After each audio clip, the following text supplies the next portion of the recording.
మా latest videos కోసం మా ఈ తెలుగు న్యూస్ ఛానల్ సబ్స్క్రైబ్ చేసి గంట సింబల్ యాక్టివేట్ చేసుకోండి.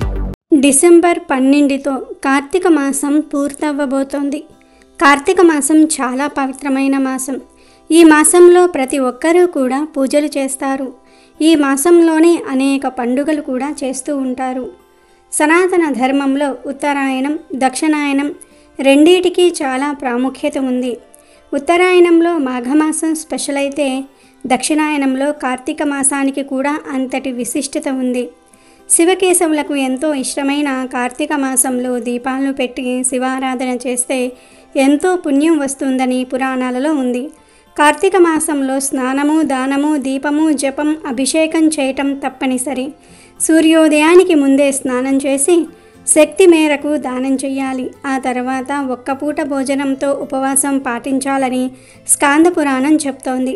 దీపారాధన చేయటం వల్ల పాపాలు దహించి వేయబడి పుణ్యం వస్తుంది. కార్తీక మాసంలో ప్రదోష కాలంలో చేసే శివారాధన అనంతకోటి పుణ్య ఫలితాలను అందిస్తుంది.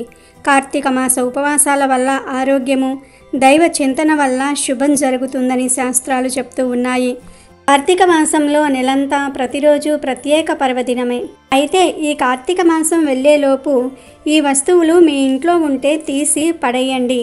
కార్తీక మాసం పూర్తయ్యేలోపు ఎంత త్వరగా వీలైతే అంత త్వరగా ఈ వస్తువులను బయటపడేయండి. లేదంటే దరిద్రం పట్టి అడుక్కు తింటారు, అడుక్కునే స్టేజ్కి వెళ్ళిపోతారు, కష్టాల పాలవుతారు అని శాస్త్ర పండితులు చెప్తూ ఉన్నారు.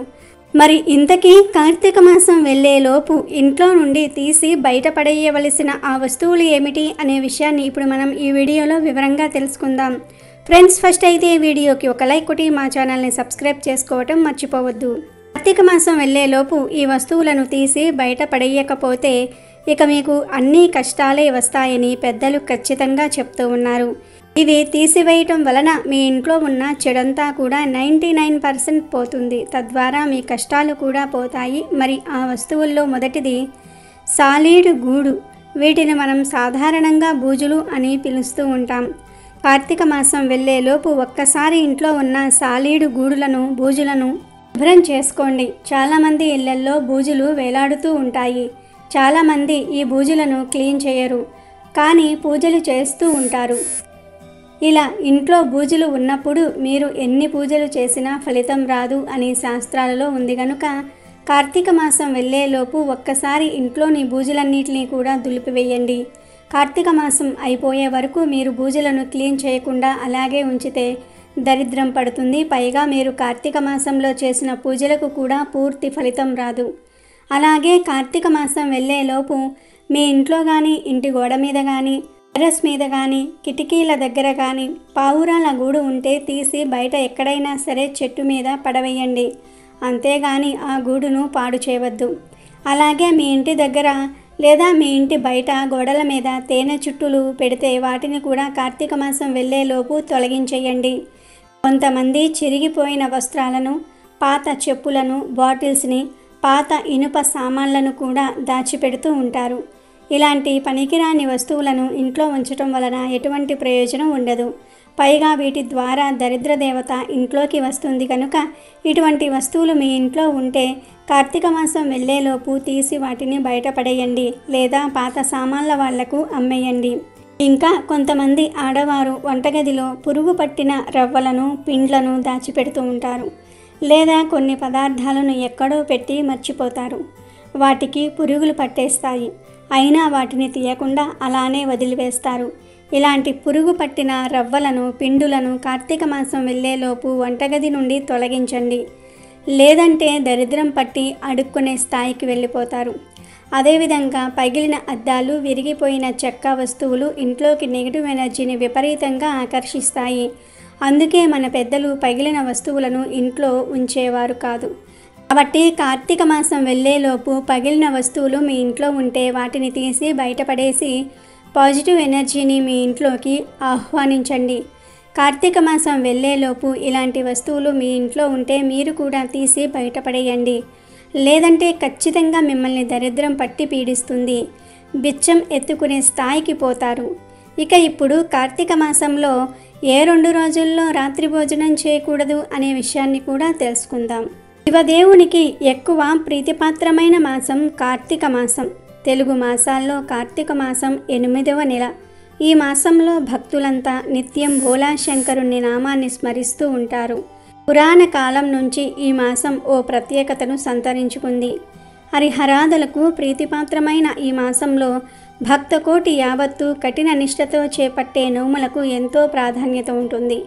ఈ మాసంలో పాడ్యమి, చవితి, పౌర్ణమి, చతుర్దశి, ఏకాదశి, ద్వాదశి తిథుల్లో శివపార్వతుల అనుగ్రహం కోసం మహిళలు పూజలు చేస్తూ ఉంటారు. పట్టణాల్లోనే కాకుండా గ్రామాల్లో సైతం మహిళలు ఈ మాసంలో విశేష పూజలు జరుపుకుంటూ ఉంటారు.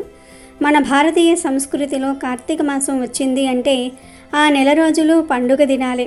అందులోనూ కార్తీక మాసం ఈశ్వర ఆరాధనకు చాలా ముఖ్యమైనది. దేశం నలుమూలలా ఉన్న వివిధ ఆలయాలలో రుద్రాభిషేకాలు, రుద్రపూజ, 1,00,000 బిల్వదళాలతో పూజలు, అమ్మవారికి 1,00,000 కుంకుమార్చనలు విశేషంగా జరుపుతూ ఉంటారు.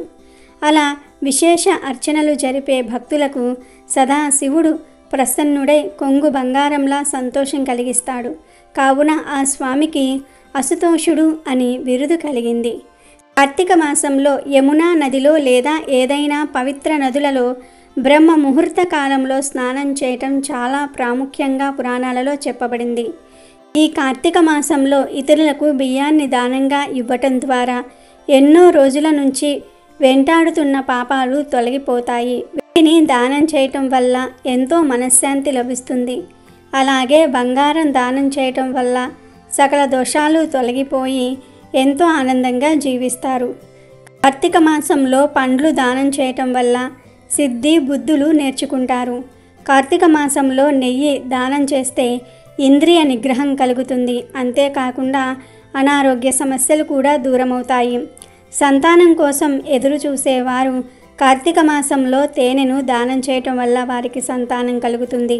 అంతేకాకుండా కార్తీక మాసంలో ఉసిరికాయలను ఇతరులకు దానం చేయటం వల్ల మతి మరుపు తగ్గి జ్ఞాపక శక్తి పెరుగుతుందని ఆధ్యాత్మిక పండితులు చెప్తూ ఉన్నారు. నిద్రలేమి సమస్యతో బాధపడేవారు కార్తీక మాసంలో ఇతరులకు దీపాలను దానం చేయటం వల్ల ఆ సమస్య నుంచి విముక్తి పొందవచ్చు. అలాగే కొబ్బరికాయలను కార్తీక మాసంలో దానం చేయటం వల్ల మనం చేసే కార్యక్రమాలలో ఎలాంటి ఆటంకాలు లేకుండా అనుకున్న కార్యం సిద్ధిస్తుంది.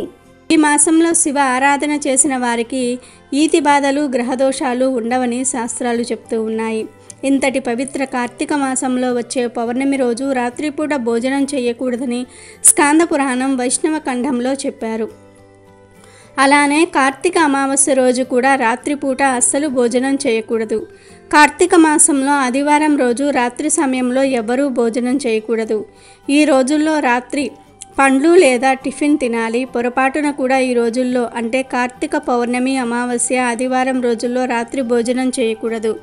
అలానే కార్తీక మాసంలో సూర్యగ్రహణం లేదా చంద్రగ్రహణం సంభవిస్తే ఆ రోజుల్లో కూడా రాత్రి భోజనం చేయరాదు. ఈ రోజుల్లో రాత్రిపూట భోజనం చేశారంటే అష్టదరిద్రాలు చుట్టుకుంటాయి. కనుక పొరపాటున కూడా ఈ రోజుల్లో రాత్రి భోజనం చేయకుండా జాగ్రత్త పడండి. అలానే కార్తీక మాసంలో ఒకసారి అయినా సరే ప్రత్యేక ఆకులో భోజనం చేయాలని పండితులు అంటూ ఉన్నారు. మరి ఆ ఆకు ఏమిటంటే మోదుగ ఆకు. మోదుగ చెట్టు ఆకులను సేకరించి ఒక విస్తరిలాగా కుట్టుకుని ఆ మోదుగ ఆకుల విస్తరిలో కార్తీక మాసంలో భోజనం చేయాలి. మోదుగ చెట్టు సాక్షాత్తు బ్రహ్మదేవుని అంశతో వచ్చింది. ఈ చెట్టు ఆకులలో కార్తీక మాసంలో భోజనం చేశారంటే సమస్త పాపాలు తొలగి సకల సంపదలు లభిస్తాయి, అష్టైశ్వర్యాలు ప్రాప్తిస్తాయి. కాబట్టి కార్తీక మాసంలో ఒక్కసారి అయినా సరే మోదుగ విస్తరిలో భోజనం చేయాలి. ఇలా చేస్తే మీకు ఉన్న జన్మ జన్మాంతరాలలోని పాపాలన్నీ కూడా తొలగిపోతాయి, అష్టదరిద్రాలు తొలగిపోతాయి, అష్టైశ్వర్యాలు కలుగుతాయి. కాబట్టి కార్తీక మాసంలో ఈ రోజుల్లో రాత్రిపూట భోజనం తినకుండా ఉండండి. అలానే మోదుగ చెట్టు ఆకుల విస్తరిలో ఒక్కసారి అయినా సరే భోజనం చేయాలి. ఈ మాసంలో లింగ రూపంలో ఉన్న మహాశివుని మీద చెంబుడు నీళ్లు పోసి అభిషేకిస్తే చాలు. వారి సమస్త దోషాలను పోగొట్టి వారికి సకల శుభాలు చేకూరేలాగా పరమేశ్వరుడు దీవిస్తాడు. ఈ మాసమంతా కూడా సాయంత్రం ప్రదోష కాలంలో మహాశివుణ్ణి ఆరాధించటం వలన కోరిన కోరికలు నెరవేరుతాయి. కనుక కార్తీక మాసంలో ప్రతి ఒక్కరూ కూడా ఈ పనులు చేసి పరమేశ్వరుడి యొక్క అనుగ్రహాన్ని పొందండి. అమెజాన్లో బెస్ట్ డిస్కౌంట్స్ కోసం వీడియో డిస్క్రిప్షన్లో లింకు ఉంది, చూడండి. అలాగే మా టెలిగ్రామ్ ఛానల్ సబ్స్క్రైబ్ చేసుకోండి.